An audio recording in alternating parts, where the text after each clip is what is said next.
Have you ever been hung up on an ex or stuck in the past relationship and unable to move on? Well, you're in the right place. Hi, I'm Whitney Kobrin, a dating and relationship expert and love coach. And today I'm going to tell you how you can let go of the past and finally move on.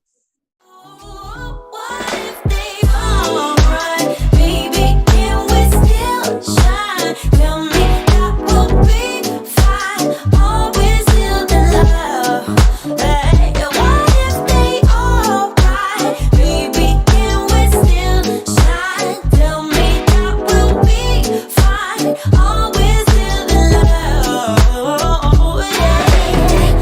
What if they alright? Still shine. Tell me that will be fine. Always still in love. What if they alright? Baby, can we still shine? Tell me that will be fine.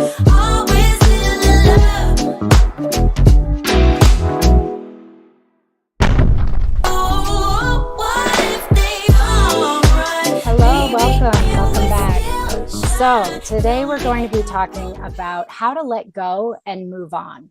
And this is so important. Let's think about what will happen if you don't let go. If you don't let go, you can't move on. Maybe there wasn't a happy ending from what happened in the past, but you're going to be stuck in that unhappy ending rather than being able to close that loop and be able to move on and start a new story that could have a happy ending. And we're going to look at today why it's so hard to move on and what you can do about it to actually be able to move on. So, the first thing that I want to talk about is why it's so hard. And if you've ever seen this image, I know in my psychology textbooks, it was always in there, but the iceberg, where there's a little tiny tip of iceberg above the water, but a big, huge iceberg underneath the water. Well, that is your mind. And the little tiny tip that is above the water is our conscious mind, what we are aware of, what our conscious decisions are. This is where you make goals and decisions about your life. But your subconscious, the big part that's under the water, you may not be aware of, but that is leading your life. So anytime that you feel this internal conflict of, I want to let go, but I can't, or I want to achieve this goal, but I can't, you know that your subconscious and your conscious mind are duking it out.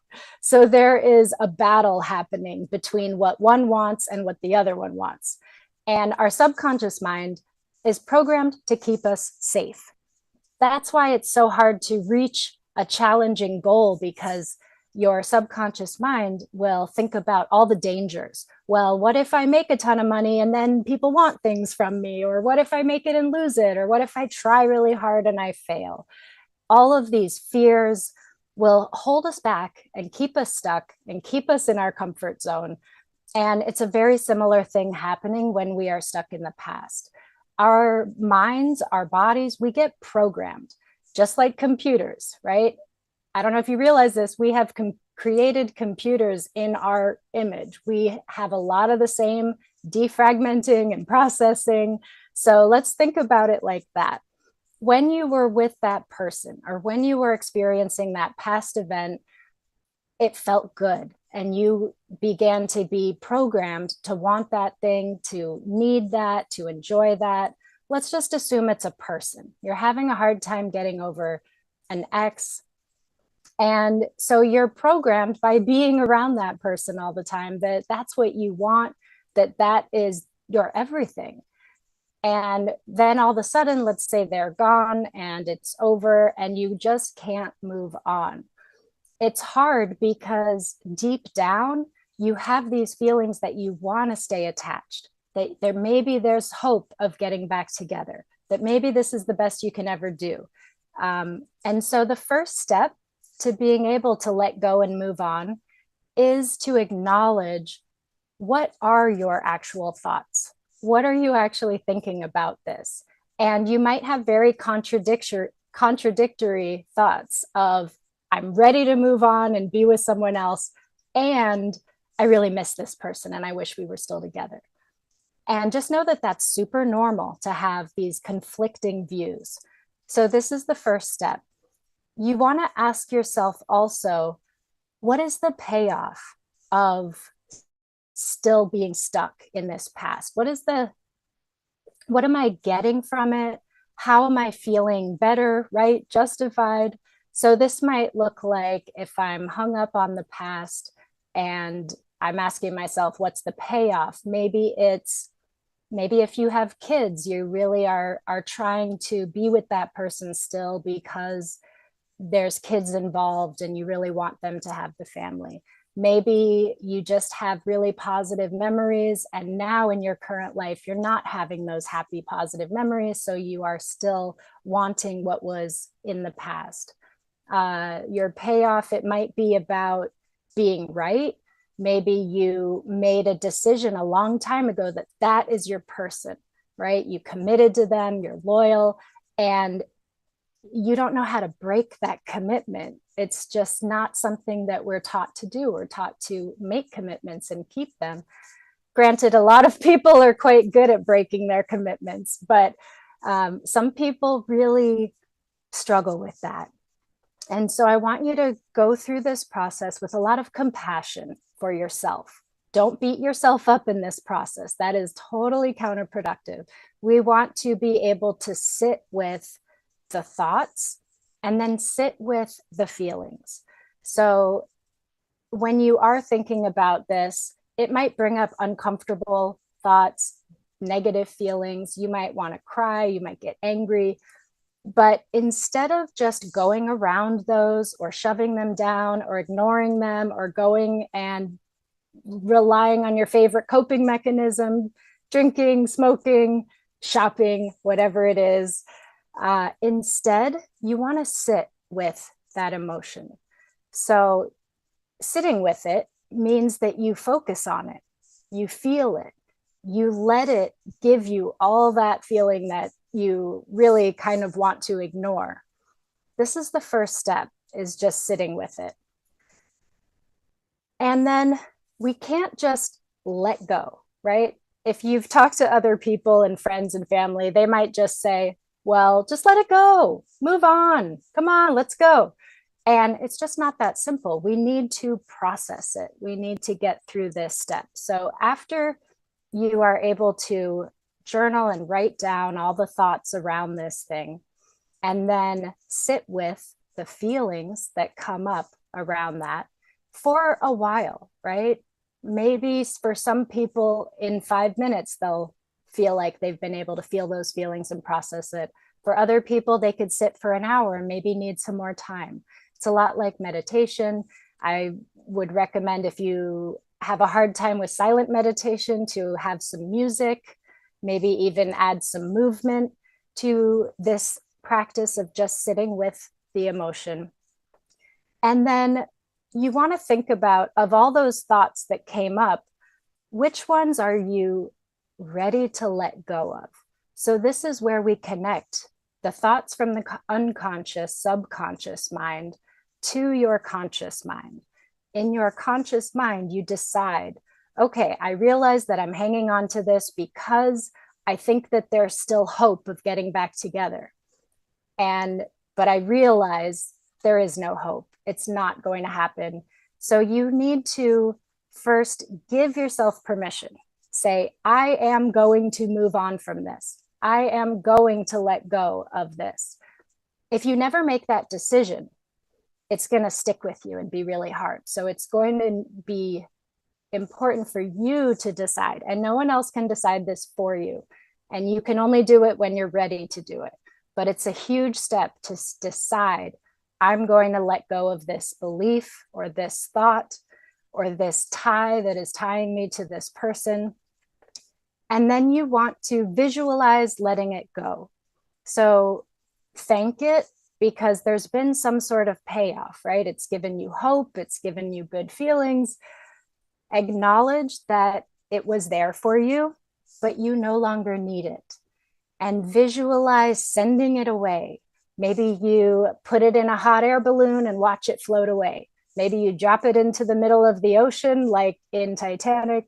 Maybe you light it on fire, send it in the mail, whatever it is. Really visualize as clearly as you can saying goodbye to that belief.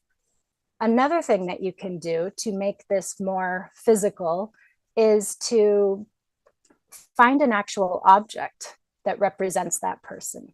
Or maybe you just write on paper and let that paper represent this tie that's keeping you stuck and in the past, and then destroy it, rip it up. If you could safely, in a safe place, light it on fire, let it go. There's a symbolic gesture to this, but it really does help us align what we're conscious of and what we're not conscious of. So we want to acknowledge what the feelings and thoughts are that are keeping us tied to it. Sit with that for a while, feel it, let it fully incubate and fully give you the message that it needs to give you, rather than pushing it down. Even if you have felt this a lot over years or months, it's important that you consciously decide to sit with that and then make a decision that you're ready to let it go, that you're ready to move on, state it out loud, and then visualize sending away this old tie. And then bring your attention to your heart and imagine your heart just coming back together and sealing up and healing. Imagine giving this healing energy to your heart. And when it comes to our energy, where your attention goes, your energy flows.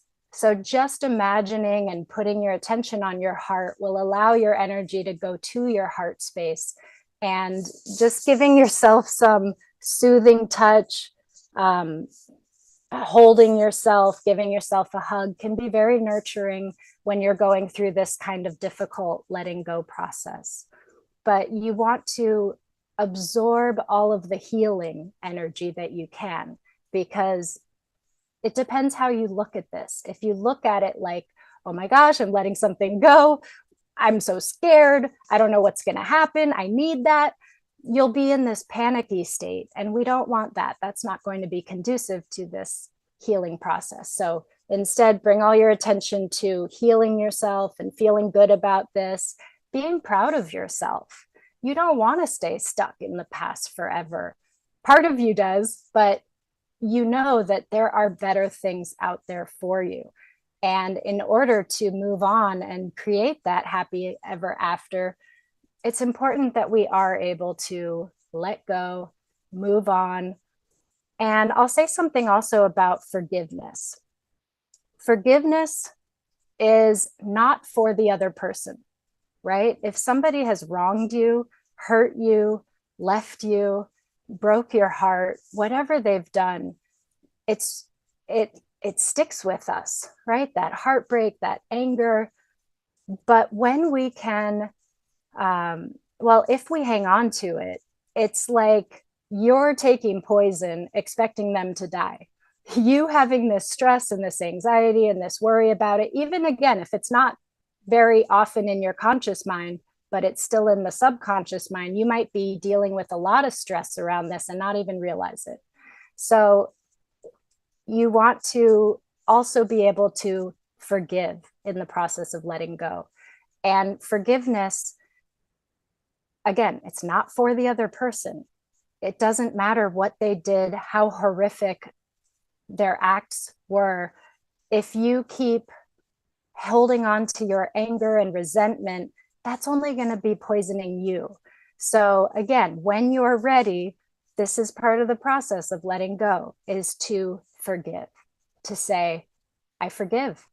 It's done. It's over. I'm letting it go.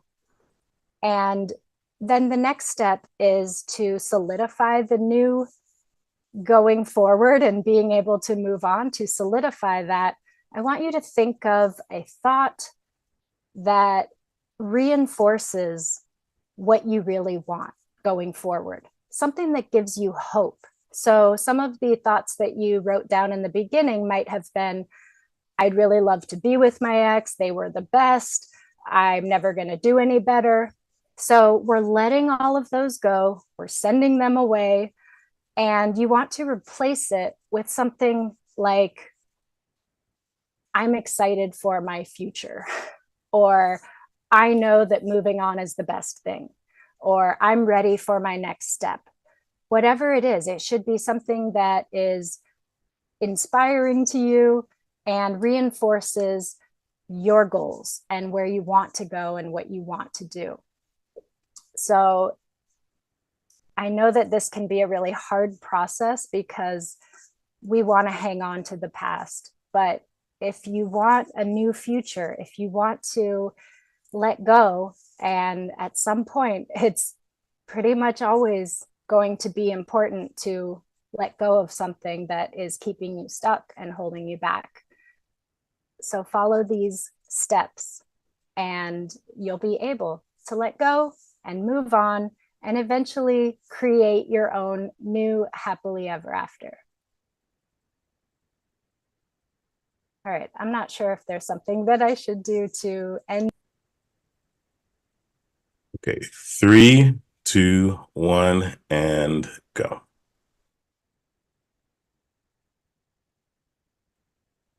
If you enjoyed the program today and got some benefit out of it, I would love to hear from you. You could reach me at my website, whitneykobrin.com. That's WHITNEYKOBRIN.com. And for ladies who are looking to improve their love life, their self-love, their dating, their relationship, I invite you to download my app. It's called Love Coach in My Pocket, and you can find it on Apple and you could find it on the iTunes Store and Google Play Store.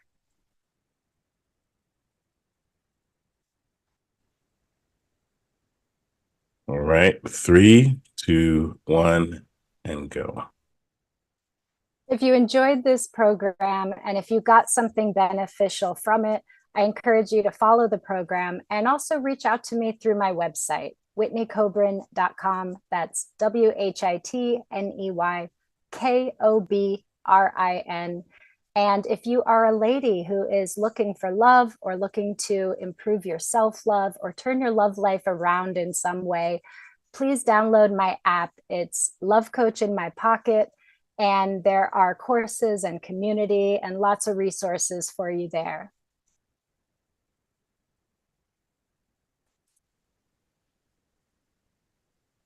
Three, 2, 1, go. Hi, are you single right now? And do you feel like people around you act like that's a disability?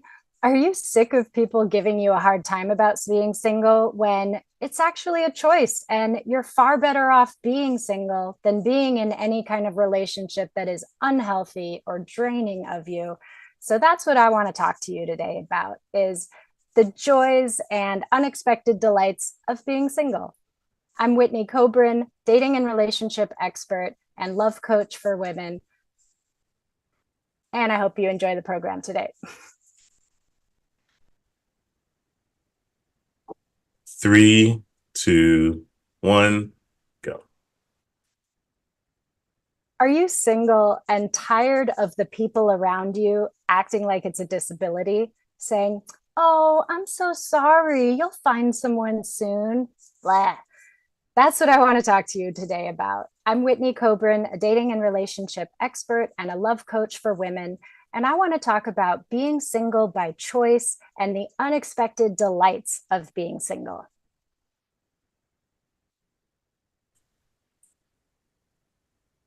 Three, 2, 1, and go.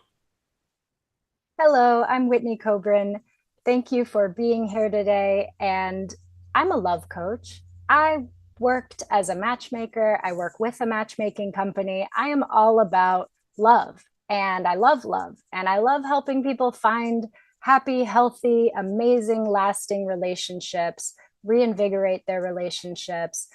But I want to talk about the opposite of that today and talk about being single, because I've talked to a lot of single people over these years doing what I do, and not one of them enjoys other people feeling pity on them or acting like something is wrong with them, or, oh, honey, you're just being too picky. Just settle for someone. Or, telling you that maybe you're trying too hard and you just need to relax and let it happen. I will tell you that your perfect partner is never going to just show up in your living room when you're Netflix and chilling by yourself. No, it doesn't just happen for everyone. It does take some effort. It does take some work, and I bet you've tried the dating apps and websites. You've gone on blind dates. You've worked on yourself and read all the self-help books. Maybe you've gone to therapy or counseling. And if you're still single, I just want to say there's nothing wrong with you, like, at all. Being single is not a bad thing. Um, so I want to talk about some of the unexpected delights and good things. Number one is, if you have ever been in a relationship that is toxic or unhealthy or not fun, then you know that it's far better to be single than to be in a relationship like that. And so I know there's a lot of people out there that would just rather be with somebody than be alone. And they're putting up with a lot, and they're suffering, and they're holding things in. And so when you're single, you don't have to deal with that. You don't have to deal with that toxic energy. You are free to make your own decisions. Um, and if you are single and just taking a break, right? Because there's different ways of being single. One is maybe you're single, but you are actually seeing people and dating people. You're just not in a relationship yet. And that could be really fun. I love that phase. And I know it gets a bad rep because dating is complicated these days. And there are catfishers and ghosters and the guy on the oil rig that says that he needs money for his son, and these scammers. And yeah, I've seen it all. I know that it's not fun, and people can really burn out on that. So if you are somebody that's been single and you've tried dating and you put it all out there and it just got overwhelming and tiresome and felt like you were spinning your wheels, swiping and texting, and nothing's really leading anywhere, you are not alone.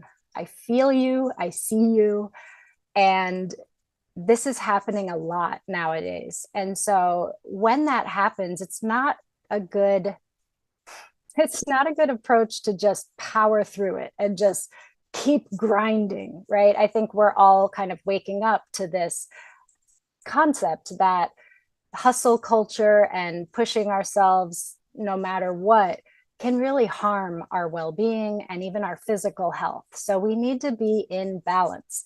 So that means maybe you let up off of the dating apps and take a break and use that time for yourself, whether that means starting a new workout routine or starting a social activity, right? There are so many options.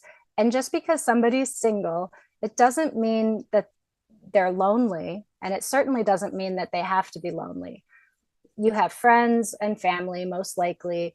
If not, there are so many ways now to meet new friends, to just find things online, find events through Facebook events or Meetup or Eventbrite, and go out and meet some people and hang out with people. And you don't have to feel lonely being single. And if you are single and looking, I encourage you to not only go to singles events and like looking for that person. Be open to making friends. I know when I met my late husband, it was because I had made some new friends on Meetup. And then I started hanging out with them. And then they invited me to their friend's party. And then I met more people there. And it just kind of happened as this chain of events. And so when you're too focused on one singular outcome, like I'm going to this speed dating event and I want to find my partner, then if that doesn't work out, you could end up really disappointed. So we want to take the pressure off, keep it kind of casual, allow yourself to be relaxed and be yourself, be authentic, be true to yourself and how you're feeling, and enjoy it. Enjoy yourself. It's like when someone really wants a baby, it's worth enjoying the time before the baby, because that's going to change a lot when all of a sudden you don't have time to yourself very often. So while you're single, I encourage you not to look at it as a bad thing and feel lonely, and definitely don't get lost in your head with, the downward spiral of, I must not be lovable, I must not be good enough, it's never going to happen for me. None of that is helpful, and I hope you don't do that. And I hope that if that starts to come out, that you have some sort of tools or practice like self-compassion or meditation or embodiment or movement or something where you can get yourself back into out of that negative spiral. That said, it is very normal to have that yearning for a partner. So if you're capable of having, you know, both of these thoughts in your mind at one time that may be contradictory, that can make you feel very whole and at peace to say, I am content with myself single, and I do want a partner. They could coexist, but it doesn't mean that you're going to be working really hard and desperately chasing after finding a partner. Sometimes when we try too hard, it could be like in baseball, if you hold the bat too tight, you can't hit it properly. Or if you catch a butterfly, right? If you hold it too tightly, you could crush it. So there's always this sweet spot, this balance of being open to the new experiences and wanting to invite a partner in, making eye contact with people, giving your number out if somebody seems interesting. We want to be able to do that and balance it out with not feeling like there's too much pressure and too much demand on that. And it's great when you can use that time to not just improve yourself, because I kind of I'm in the self-improvement field, but I have this belief that if we're always trying to be better, if we're trying to change who we are, then that could become a negative influence in our life also. So it's not just about, I'm going to work on myself and I'm going to become a better person so that I attract a better person. I mean, there is truth to that, yes. But really what it's about is you're not becoming something different. You're actually shedding all of the things that are holding you back so that you can truly be yourself and truly shine. And that, in my opinion, is the goal of self-improvement, is to really be your best self, to be your most authentic self, to be able to release and get past our fears that keep us playing small and stuck in our comfort zone and afraid to, go talk to the cute person over there in the corner of the room. We want to let go of the fear, the self-consciousness, the insecurities. When we let go of those things, that's how you become a better person. That's how you improve yourself, because you can just be more agile in your world, more dynamic, able to go with the flow and run with the punches. And when you are called to show up or to be your best self, that you're less shut down or less encumbered. That's a great thing that can come from being single. So pay attention to that and ask yourself, if you are single, Are you going about it like, oh man, yeah, I'm single, kind of deflating, want? Or are you like, yeah, I'm single and I'm using this time to enjoy what I like and explore what I like and be my best self? And that is such a magical place to be. And it does help you to attract a partner who's going to be, on that level with you. Um, I know people that have gone to on so many first dates and so many singles events, and they're just not finding their person. And usually they're very anxious about it. So, if I could give you one tip to improve your love life, to improve the way you feel single, to improve the chance that you'll find an amazing partner who loves you for you, is to work on being more at peace and more relaxed and letting go of this anxiety and worry and fear and insecurity. And I know that might sound like a tall order. If that's something that you feel stuck in, reach out, find a therapist or a coach. I mean, this is something that I work on with my clients, but there's a lot of different resources out there, and find what works for you. I know that meditation has amazing benefits that have been scientifically proven, and yet I know that meditation is not for everyone, but there are other options that you could do as well. So if you're not into meditation, maybe you do something with movement. I actually saw a YouTuber that tried standing on one foot for 5 minutes for a whole month. And she thought it was going to be ridiculous, but she actually was someone that couldn't just sit down and meditate and get much benefit from it. Overactive mind, was always getting in the way, just this antsiness in the body. But when she just tried standing on one foot for 5 minutes, it had all the benefits of what a meditation is. So keep trying new things, keep seeking answers. You really don't want to go into your love life, wherever you're at in that, with anxiety and worry and stress and fear. We want to be able to work through that. And communication really helps with that too. Maybe there is something that's weighing on you or something that is unknown, and that's why you're feeling anxious. So it helps to talk about it. It helps to be able to communicate with those around you, those that care about you, about what you need and how you feel. So this is a great tip that I give to people, even when they're dating and in relationships, that when we're dealing with conflict, conflict is actually an opportunity for intimacy. When we open up, when we're vulnerable, when we share with somebody how we're feeling and what we need, it actually creates more closeness.